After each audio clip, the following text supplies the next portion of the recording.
All right, how you doing, guys? So this is my Citizen. This is a long-awaited review. I've had this watch. It's my favorite watch, actually. The Citizen Promaster Skyhawk. I've had it for like 5 or 6 years now.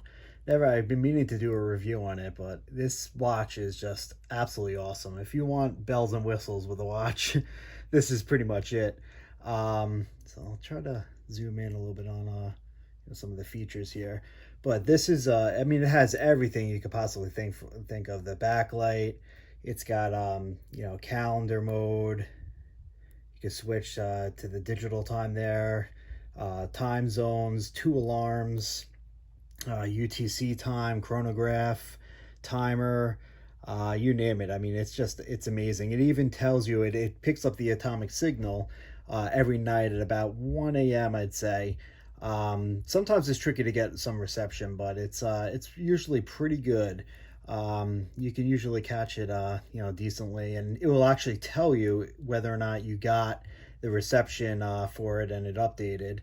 That button there shows you the reception and so forth. So it's amazing. It really is. I mean, you're always going to be exactly on time. I mean, it's right to the second. So if you're thinking about buying this Citizen watch, one thing to tell you, I did do. I don't know why Citizen doesn't come equipped with the Sapphire crystal. I've had this. The only thing that's scratched on this for literally working at construction sites, warehouse jobs.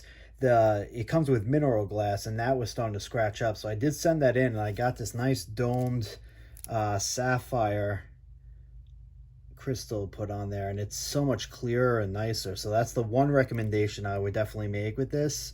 So that's a good look, of it there, just to give you a good side view. But yeah, this is the Citizen Skyhawk AT.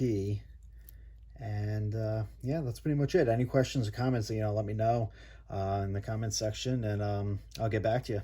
All right, thanks for watching, guys.